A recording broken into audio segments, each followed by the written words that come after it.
agenda sidang pembuktian, yaitu adanya pembuktian dari kami dan juga ada saksi yang kami hadirkan untuk hari ini.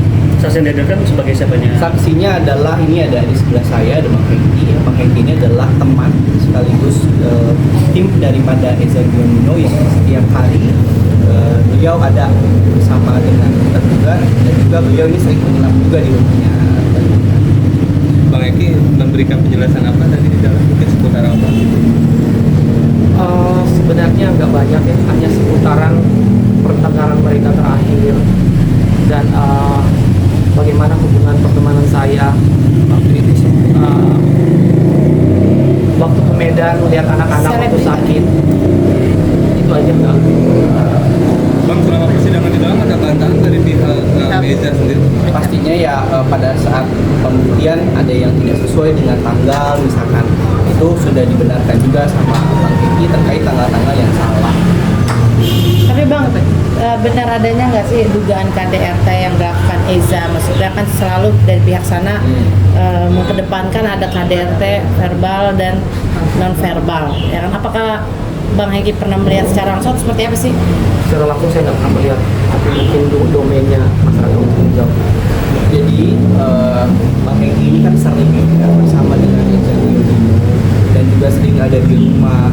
Memang ada pertengkaran cekcok, namun sesuai dengan kesaksian dari beliau, dan ini tidak pernah melihat apa yang tadi disampaikan oleh teman-teman. Bang, ini saksi hanya satu aja? Karena cukup aja. menguatkan atau gimana gitu? Ya menguatkan, karena apa? Karena kan keseharian dia juga menemani Eza bekerja gitu ya, untuk syuting dan lain sebagainya. Jadi apa yang bukti-bukti yang dilontarkan oleh pihak penggugat ini ada yang beberapa yang dibantah oleh kesaksiannya dari Bang. Tapi kalau boleh tahu dari kapan nih Bang Hengki tahu percekcokan itu sudah mulai terjadi? Kan mungkin kan tadi seperti Mas Raka bilang selalu ada dengan Eza kan, fenomenanya seperti apa sih? Cekcok rumah tangga itu biasa ya. Saya tahu itu mulai ribut sejak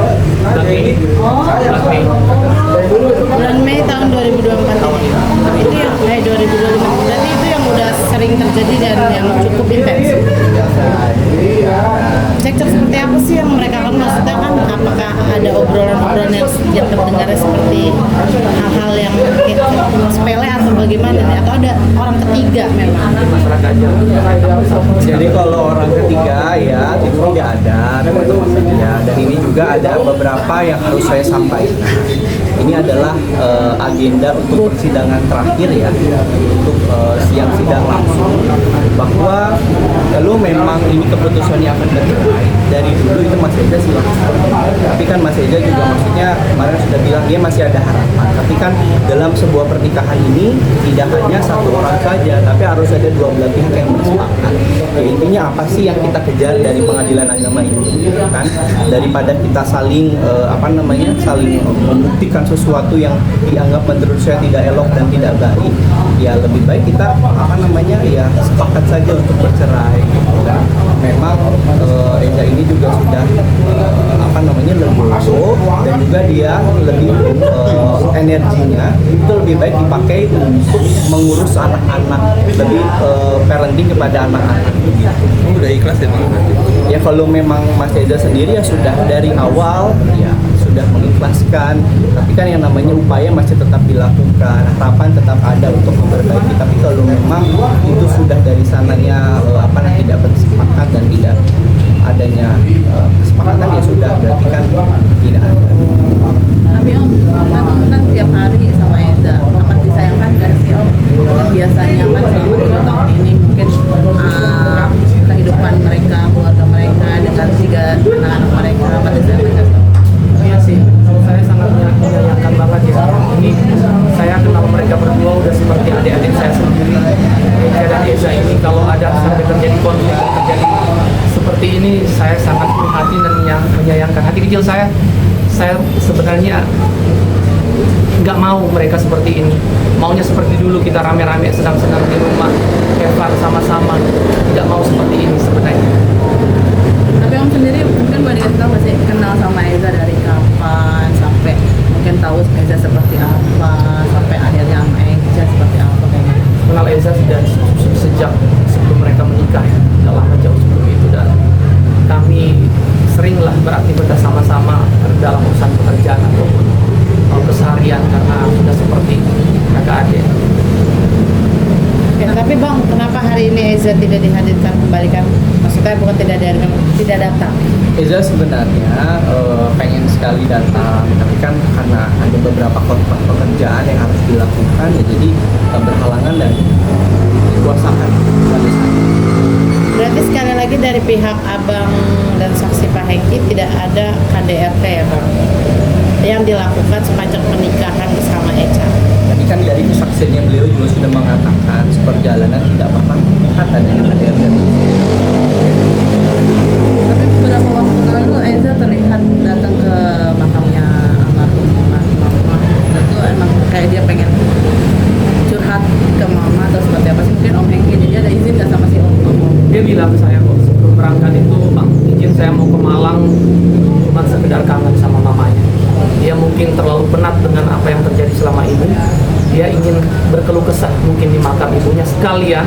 Makam itu katanya baru jadi, jadi dia sekalian itu melihat.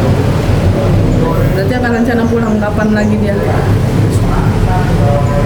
Pulang dari Malang besok. Sebenarnya besok.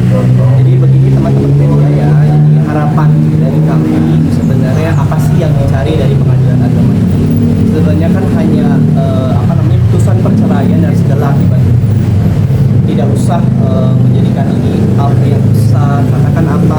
Karena kita lebih baik untuk parenting ke anak-anak saja. Bagaimana anak itu nanti akan tumbuh, bagaimana pendidikannya, kesehatannya, lebih baik kita pergunakan untuk itu daripada hal-hal yang tidak harusnya dibicarakan yang sudah lampau jadi dibicarakan. Tapi parenting untuk anak seperti apa? Berjalan baik sampai saat ini? Ya, karena kan pasti kalau anak-anak kan belum bisa berkomunikasi ya, dia masih di bawah umur.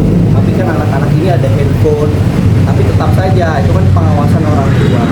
Jadi kadang beberapa kali ya ini video call juga ada chat ya. Saya sih berharap karena adanya nanti mungkin ada putusan perceraian ini tidak menjadikan mereka ini terpisah, ada sekat gitu antara bapak dan anak. Karena kan kalau bapak itu tidak ada mantan bapak, kalau istri kan ada mantan istri, ada mantan suami. Kalau hak asuh gimana nanti ceritanya? Hak asuh kan pasti, kalau ini kan semuanya masih di bawah umur. Pasti kalau anak-anak itu semuanya jatuh ke tangan ibunya. Beda. Ada dari Bang Eza juga nggak ada. Oh nggak apa-apa, tapi kan yang paling penting adalah bisa berkomunikasi, bisa bertemu seluas-luasnya dan sebebas-bebas. Tanpa bicara gunung ini mungkin. Gunung ini tidak. Ya dia kalau untuk harta gunung dan sebagainya dia siapkan untuk anak-anak, semua untuk anak-anak. Siapkan apa aja Bang sekali lagi? Maksudnya yang udah pasti akan disiapkan Ya Eza? pastinya ya kalau untuk yang ada saat ini kan rumah pastinya nanti untuk anak-anak, terus juga ada mungkin beberapa tabungan yang disiapkan untuk anak-anak. Karena kan Eza ini juga bekerja keras. Dia untuk siapa sih? Ya pasti buat anak-anak. Tapi itu sudah disahkan, maksudnya sudah ada perjanjian seperti itu, apa bagaimana? Berjalan. Itu kan maksudnya anak-anak juga masih di bawah umur. Berarti memang belum ada perjanjian dari sekarang? Tapi kan itu sudah diyakinkan oleh Eza itu untuk anak. Sudah dibicarakan juga ke Eca? Ya nanti itu seiring dengan berjalannya waktu. Lalu Eza ketemu anaknya kapan? Terakhir ketemu anaknya pada saat dia ada ke Jakarta ya. Pada saat itu juga Aksy sama, kalau nggak salah Aksy sama kan itu ada presentasi di sekolahnya. Itu kan menghadirkan ibu dan bapaknya. Mereka datang, mereka ibu dan bapaknya ke sekolah. Dia nggak butuh akses dari ibunya. Oh ya, saya harap saya harap seperti itu terus ya, karena kan ini sekali lagi bapaknya loh, ini bukan mantan bapak gitu, harus lagi. Saya berharapnya seperti itu terus. Terakhir Bang, berarti Eza nanti akan menyanggupi memenuhi putusan dari pengadilan agama untuk nafkah anak-anak yang sebesar Iya. 25 juta ya Bang? Kalau nafkah, pendidikan, kesehatan, apapun yang berkaitan untuk kebutuhan anak pasti dipenuhi oleh Mas Eza. Kalau memang itu dirasa adalah kebutuhannya anak-anak. Berapa sih Bang putusannya kalau boleh tahu? Maksudnya Kan masih nominalnya? dalam berproses, belum ada putusan. Oke. Bang Hengki ada curhatan nggak dari Eza sendiri ke abang gitu selama proses persidangan ini berjalan gitu? Dia cuma lebih sering bilang lelah dengan